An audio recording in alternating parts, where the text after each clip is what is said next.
On June 2, 1998, on a quiet stretch of Interstate 20 in Mississippi, a car flipped 3 times in the grass beside the road. The man inside was 45 years old, too big for a seatbelt, and almost home. He had just driven 700 miles to see his daughter graduate from high school. Most people knew him as the Junkyard Dog. This is the story of his final 48 hours, and the promise he kept, even when it cost him his life. To understand what brought Sylvester Ritter to that stretch of Interstate 20 in the spring of 1998, you have to understand who he had been and how far he had fallen. The man behind the wheel that morning was no longer the Junkyard Dog of legend. He was something quieter, sadder, more human. But the version of him that fans remembered, the one they would still chant for at independent wrestling shows in tiny southern towns right up until the end, was a phenomenon unlike almost anything professional wrestling had ever produced. Born in Wadesboro, North Carolina, on December 13, 1952, Ritter was a gifted athlete from an early age. He was big, he was fast, and he carried himself with an easy, magnetic charisma that drew people toward him. He played football at Fayetteville State University, twice earning honorable mention All-American honors, and graduated in 1975 with a degree in political science. The Green Bay Packers signed him in 1976, but a knee injury during the offseason ended his football career before it really began. He drifted into wrestling almost by accident, working in obscure regional promotions under his real name, then as Leroy Rochester, then for a stretch in Germany, then in Calgary for Stu Hart's Stampede Wrestling under the name Big Daddy Ritter. It was in 1979, when he arrived at Mid-South Wrestling in Louisiana, that everything changed. The promoter, Cowboy Bill Watts, looked at this enormous, charismatic black wrestler and saw something that other promoters of that era had been too narrow-minded to see. Watts saw money. He saw a star. He gave Ritter a new name, Junkyard Dog, lifted from the Jim Croce song about bad Leroy Brown, the meanest man in the whole damn town, meaner than a junkyard dog. He gave him a chain and a dog collar and a gimmick. And then he turned him loose. You have to understand the significance of what Bill Watts did in the context of professional wrestling in 1979. There was, at that time, an unwritten and rarely spoken rule across most of the major American wrestling territories. Black wrestlers, no matter how talented, no matter how charismatic, were generally not pushed as the top star of a promotion. There were occasional exceptions. Bobo Brazil had been a major figure in earlier decades. Ernie Ladd had carried significant weight. But the prevailing assumption among the white promoters who controlled the business was that Southern audiences in particular would not pay to see a black wrestler as their hero. Watts ignored that assumption entirely. He looked at his roster, looked at Sylvester Ritter, and made a decision that other promoters had warned him against. He pushed JYD to the absolute top. He built the entire promotion around him. And the audiences in Louisiana and Mississippi and Arkansas and Oklahoma did not stay home and protest. They came out in droves. They cheered louder for the Junkyard Dog than they had ever cheered for anyone before. Bill Watts, for all his complicated personal history and the controversies that would later swirl around his name, made one of the most quietly important decisions in the history of American professional wrestling. And Sylvester Ritter, with the magnetic charisma he had been given by some unknowable accident of birth, made it work. What happened next is the stuff of wrestling lore. The Junkyard Dog became, in the early 1980s, the single biggest draw in the Mid-South region. He sold out the Superdome. He filled high school gyms in tiny Louisiana towns.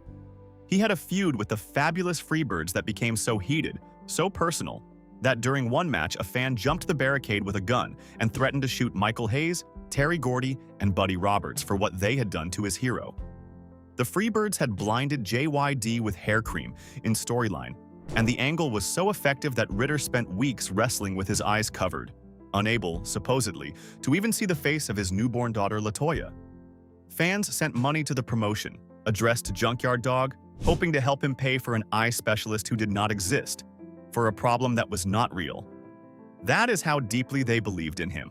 When Vince McMahon's WWE began its national expansion in the mid-1980s, the Junkyard Dog was one of the first major stars he poached from the territories.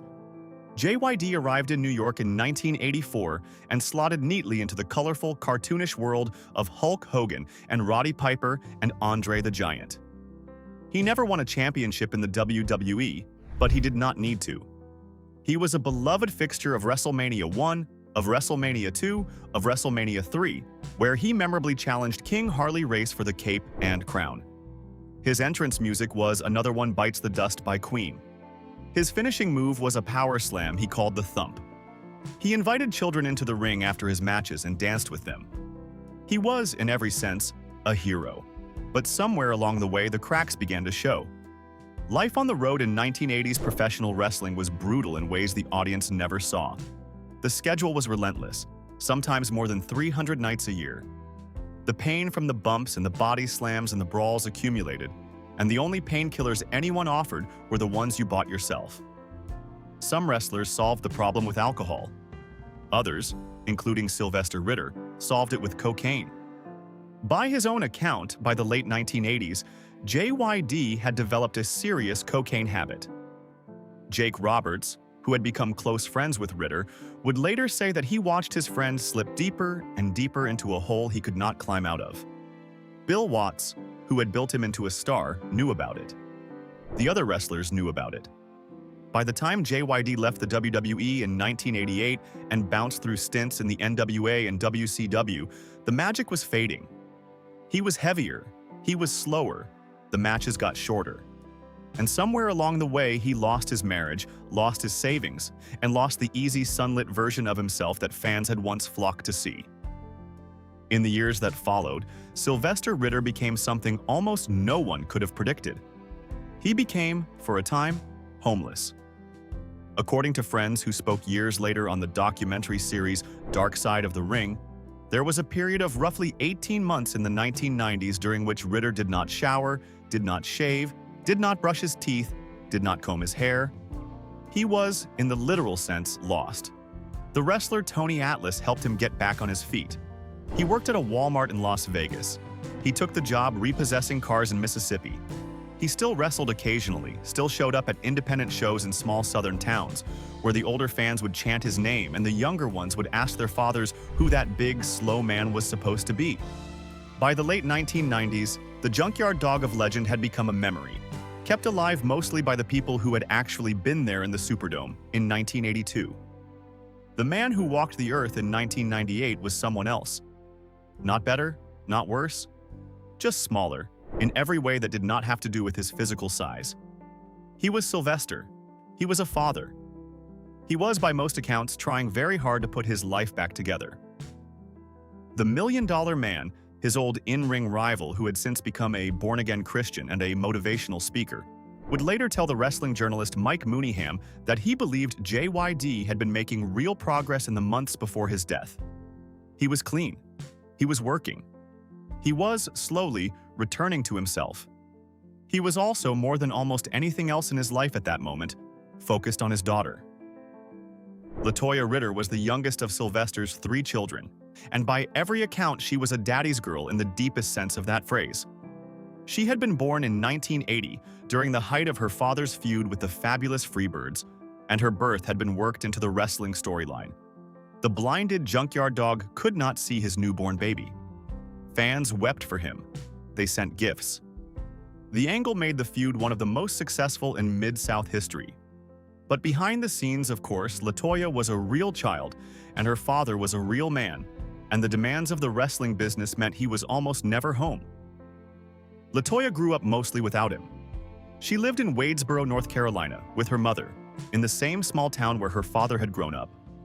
She was, by 1998, 17 years old, and she was about to graduate from high school. The ceremony was scheduled for Saturday, May 30th, 1998, at 8:30 in the morning. It was a milestone moment, the kind of event that fathers everywhere mark on their calendars and rearrange their schedules to attend. And Sylvester Ritter, despite all his struggles, despite the long drive from Mississippi to North Carolina, despite the fact that he was still working independent wrestling dates whenever he could to pay his bills, had every intention of being there. He had been working that spring for a small promotion called the International Wrestling Federation, run by a promoter named Guy Walters. Walters had known Ritter for years. He had booked him on shows up and down the East Coast, paid him in cash at the end of the night, watched him sign autographs for hours after the matches were over. By 1998, JYD was no longer a headliner who could draw a crowd by his name alone. But he was still, undeniably, a name. Walters would later tell the Morning Call newspaper that Ritter had been one of the most genuinely kind men he had ever worked with in the wrestling business. He spoke to every child who came up to him. He asked them if they were still in school. "Stay there, baby," he would say. "Do it." When LaToya's graduation date came onto the calendar, Ritter went to Walters with a request. He needed the weekend off. He needed it without question, without negotiation. According to Walters, Ritter looked him in the eye and said something that, in retrospect, sounded almost like a premonition. "If that is the last thing in the world I do," he said, "I am not going to miss it." Walters gave him the weekend off. The drive from Magee, Mississippi, where Ritter was living, to Wadesboro, North Carolina, where LaToya's graduation was being held, is approximately 700 miles. By car, at legal highway speeds, it takes somewhere between 9 and 10 hours. It runs east through Alabama on Interstate 20, then northeast through Georgia, then up into the Carolinas. It is, in most weather, an unremarkable drive. But for a 45-year-old man who weighed more than 300 pounds, who suffered from various accumulated wrestling injuries, who had not been sleeping particularly well in years, it was a long haul. It was the kind of drive most people would break up across 2 days. Sylvester Ritter, for reasons known only to him, did not break it up. We do not know exactly when he left Mississippi. What we know is that LaToya's graduation was scheduled for 8:30 in the morning on Saturday, May 30th. We know that he did not arrive in Wadesboro in time for the ceremony. We know from a brief interview LaToya gave to Mike Mooneyham in the days after her father's death that he showed up at around 2 o'clock in the afternoon, more than 5 hours after the ceremony had ended. We know that by the time he reached Wadesboro, LaToya had already left to go to the beach with her friends to celebrate. She did not see him until later that day. What this means, in human terms, is that Sylvester Ritter missed his daughter's high school graduation. The very thing he had told Guy Walters he would die before missing, he ended up missing anyway. We do not know why he was late. We do not know if he overslept, or if he had car trouble, or if he simply underestimated how long the drive would take. We do not know if he stopped along the way, or if he had been working a wrestling date the night before and pushed himself too hard. What we know is that he showed up. He arrived. He made the drive. He did not give up on it. Whatever made him late, he kept driving until he got there. When LaToya finally saw him that afternoon, after she came back from the beach, he apologized. He apologized over and over again. By every account from family members who would later speak about that weekend, he was crushed by his own lateness. He had wanted to be there. He had told everyone he was going to be there, and he had failed. But he was there now, and he made the most of it.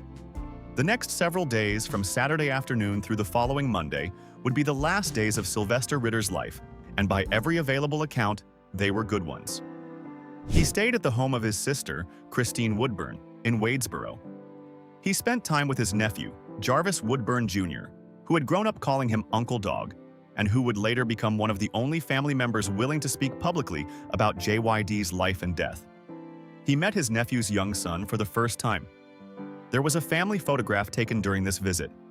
It would, unbeknownst to anyone, be the last family photograph ever taken of Sylvester Ritter alive.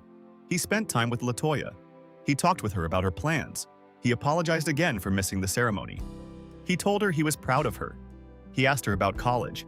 He, in every way available to him, tried to make up for years of being gone. He also, in those days, walked through the town where he had grown up. Jarvis Woodburn would later show a documentary crew the small house where Sylvester had been raised, complete with an outhouse, the kind of rural southern poverty that made his eventual rise to wrestling stardom all the more remarkable. He was, in those final days, surrounded by the people and places that had shaped him before he ever became the Junkyard Dog. He was, if you wanted to look at it that way, returning to the beginning. Not because he knew the end was coming, but because perhaps some part of him needed to. The plan, as he described it to family members during that weekend, was to drive back to Mississippi on Monday and resume his life. He had wrestling dates coming up. He had bills to pay. But he also told his family more than once that he would be back to visit again in a few weeks. He said he would come back for the 4th of July. He had every intention, in other words, of returning. He had every intention of being a more present father, a more available uncle, a more rooted human being. He was making promises about the future. On Monday, June 1st, 1998, Sylvester Ritter began the long drive back to Mississippi. What happened next is the part of the story that lingers, the part that family members would replay in their minds for years afterward, wondering if they could have done something different. The account that follows comes primarily from Jarvis Woodburn Jr., who spoke publicly about it for the first time on the Dark Side of the Ring documentary about JYD that aired in 2023. It is, by his own admission, the version of events that haunts him most. Jarvis was helping his uncle get ready to leave. As Sylvester gathered his things and prepared to get behind the wheel of his car, Jarvis noticed something inside the vehicle. There was vomit. Not a lot of it, but enough to be noticeable. Enough to suggest that Sylvester had been sick at some point during his stay, or perhaps the night before, and had not had a chance to clean it up. Jarvis pointed it out. He asked his uncle about it. He suggested that maybe Sylvester should rest before making the long drive. Maybe he should stay another night. Maybe he should let someone else look at him, make sure he was all right. Sylvester waved him off. He told his nephew that he did not need to sleep. He told him he would just head home. He said he was fine. The drive was long, but he had made it before, and he would make it again. That conversation, that brief exchange in a driveway in Wadesboro, North Carolina, was the last conversation Jarvis Woodburn ever had with his uncle. It was the last conversation any member of his family ever had with him. Sylvester Ritter got into his car. He started the engine. He drove away. He had roughly 700 miles ahead of him. It is impossible to know with any certainty what was wrong with Sylvester Ritter as he began that drive. The vomit in the car has been the subject of speculation among wrestling historians ever since Jarvis Woodburn's account became public. Was he sick from something he had eaten? Was he experiencing some kind of withdrawal? Was he, despite his apparent attempts to stay clean, struggling with a relapse he had not told anyone about? Was it nerves or stress, or simply the result of too much rich food at a graduation celebration? We do not know. We will never know. The autopsy that was eventually performed found no drugs in his system. There was no alcohol. There was nothing to suggest that he was impaired in any chemical sense. What we do know is that he was tired. He had been driving and visiting and apologizing and reconnecting for several days. He had made a 700-mile drive to get to North Carolina, and now he was making another 700-mile drive to get home. He had not, by his own admission to his nephew, slept enough. And he was alone in the car. There was no one to take the wheel. No one to remind him to pull over at a rest stop. No one to suggest a hotel for the night. He drove west out of North Carolina, down through South Carolina, into Georgia, picking up Interstate 20 somewhere near Atlanta. From there, the highway runs in a long, straight line across the entire state of Georgia, into Alabama, through Birmingham, and finally into Mississippi. It is the kind of drive that, somewhere around hour 7 or 8, begins to play tricks on the mind. The trees blur. The mile markers all start to look the same. The road hums beneath the tires, and the brain, deprived of the variety it needs to stay alert, begins to slow down.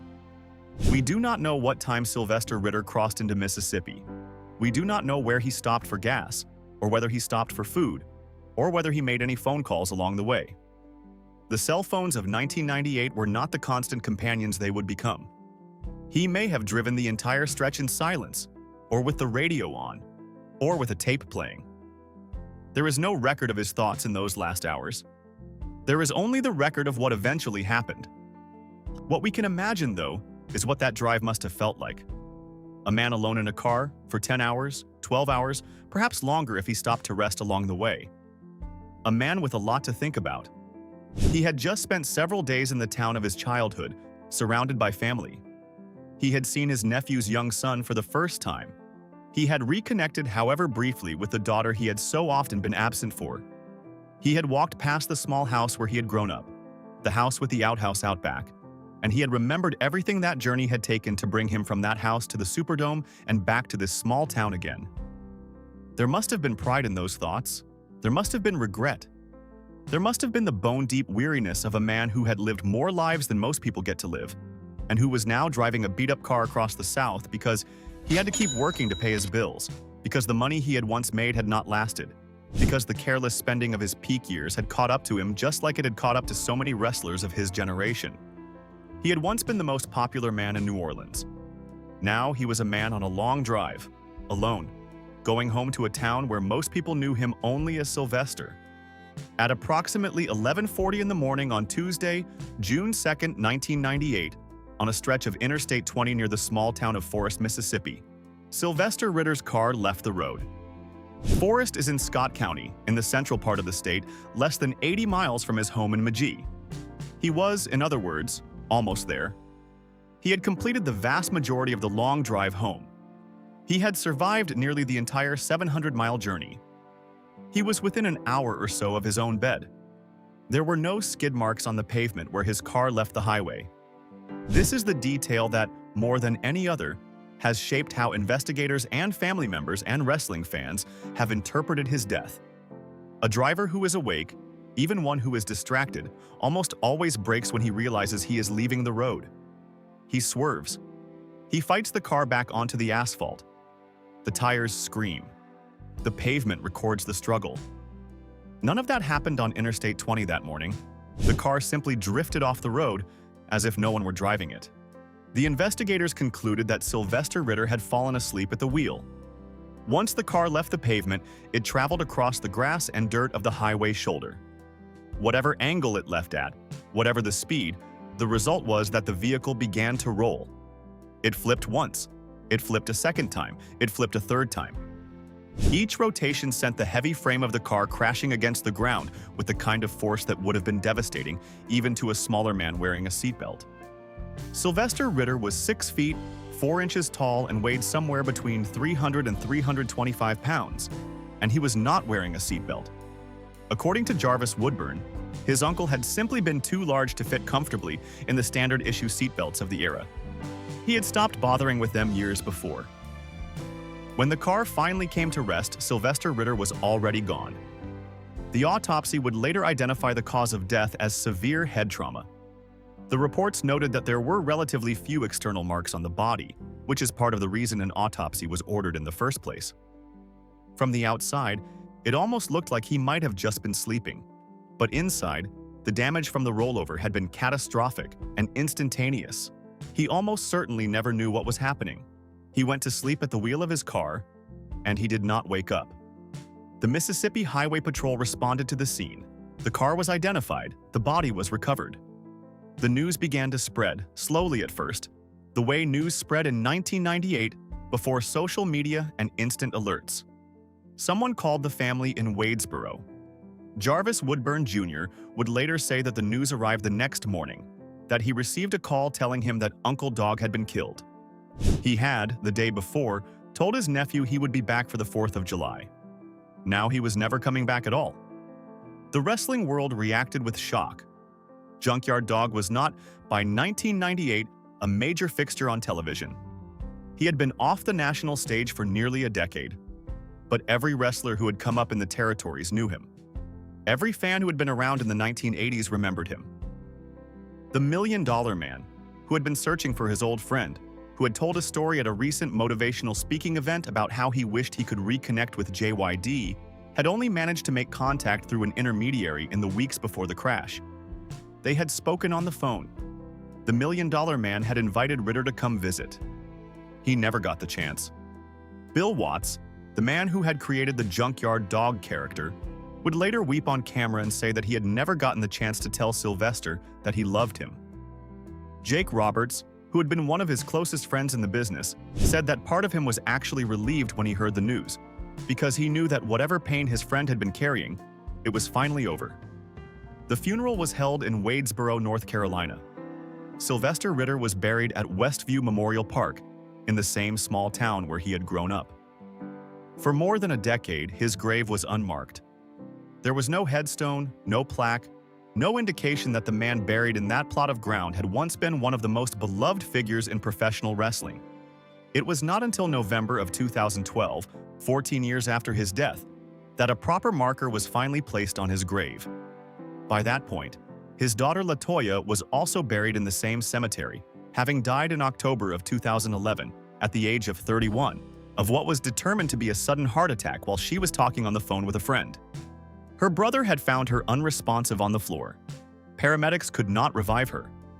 Father and daughter now lie side by side in Westview Memorial Park, separated in death by only 13 years, separated in life by the thousand small absences of a wrestler who was almost never home. There is something unbearably sad about that, but there is also, if you look at it the right way, something quietly redemptive. Sylvester Ritter spent the last good days of his life with LaToya. He drove 700 miles to be at her graduation, even though he was late. He apologized to her. He spent time with her. He told her he was proud. And then, on his way home from doing all of that, he died.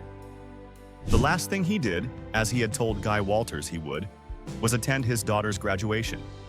The promise he had made was kept, even at the highest possible cost.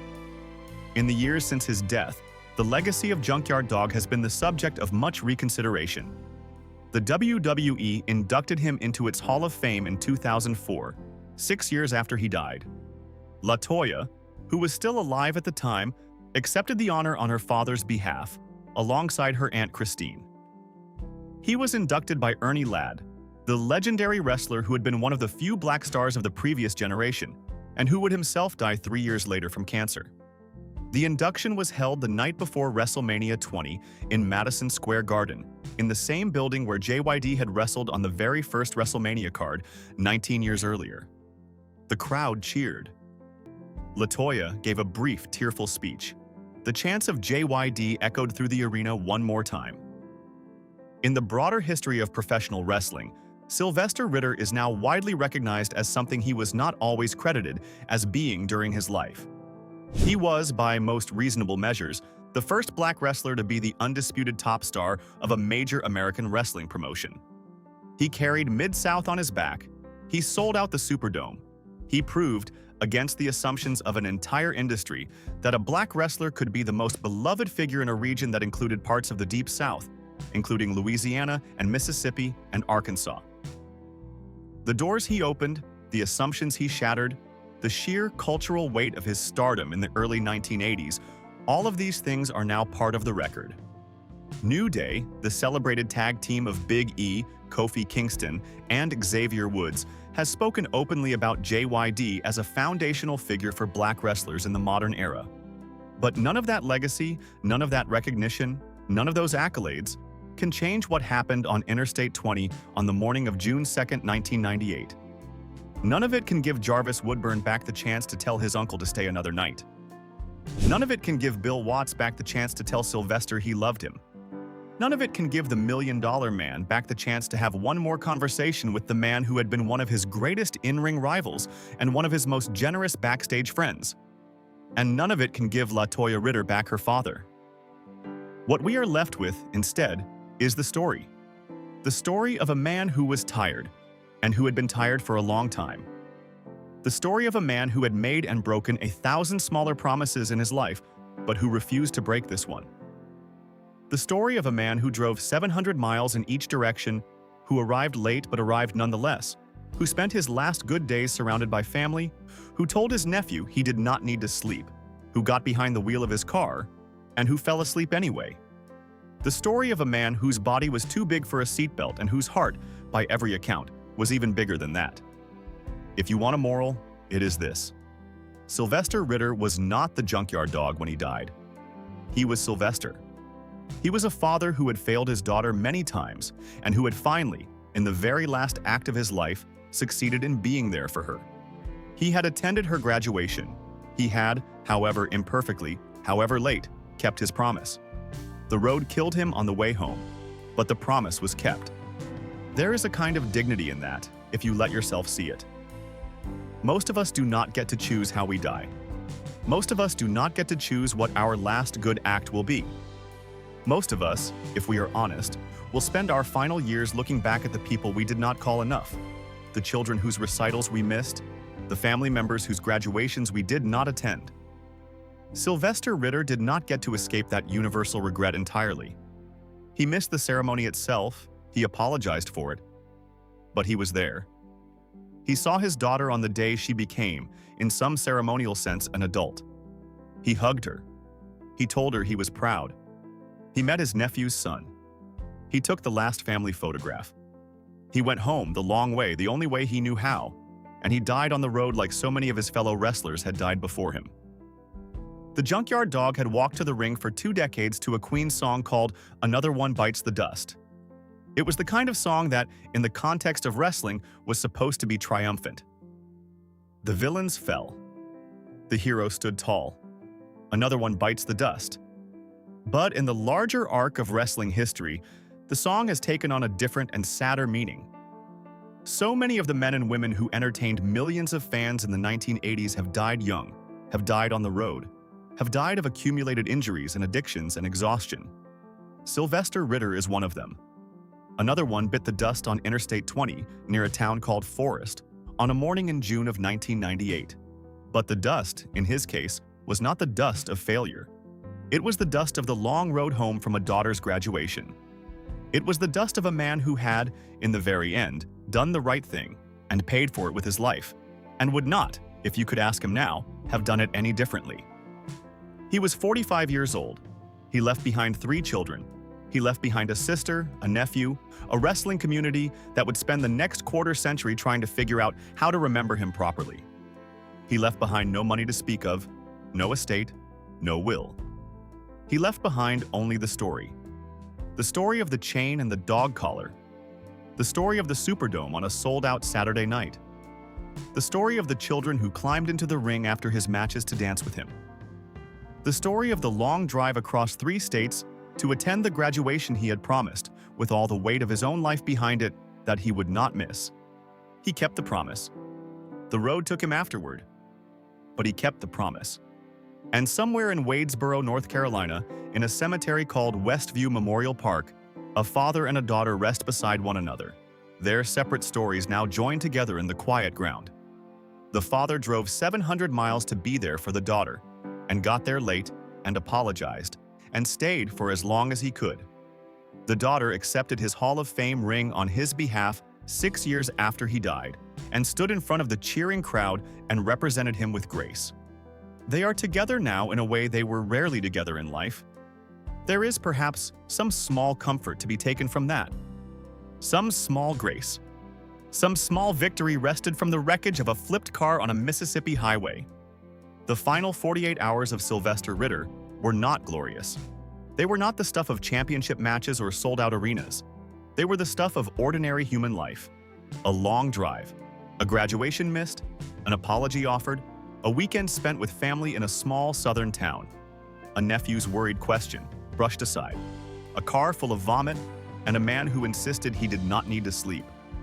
A long, hypnotic stretch of interstate, a pair of eyelids growing heavy, a car drifting off the road with no skid marks behind it, 3 rotations in the grass, a silence afterward. And then the news, traveling slowly across the country, reaching a sister in Wadesboro, a former rival in Mississippi, a promoter in Pennsylvania, a wrestling fan in Louisiana who had been there in the Superdome in 1982 and had never forgotten what it had felt like to chant for the Junkyard Dog at the top of his lungs. This was the way he went. Tired, alone, almost home, having just kept the most important promise he ever made. The Junkyard Dog of legend would have wanted a more dramatic ending, perhaps. A final match, a retirement speech, a standing ovation. But Sylvester Ritter, in the end, was given the ending he had earned, not the one the gimmick demanded. He was given the ending of a father who had tried, and who had finally shown up. The road took the rest, but it could not take that. That was his, and it always will be. Rest in peace, Junkyard Dog. Rest in peace, Sylvester Ritter. The chain has been laid down. The collar has come off. The long drive is over. And somewhere, in a way the rest of us cannot quite see, your daughter is still telling you that it is okay that you were late. You came. You were there. That is what counted. That is what will always count. That is the story of the final 48 hours of the Junkyard Dog. May we remember him not for the way he died, but for the long road he drove to keep his promise. And may we, in our own lives, find the grace to make that same kind of drive, for the people who matter most to us before it is too late to make it at all.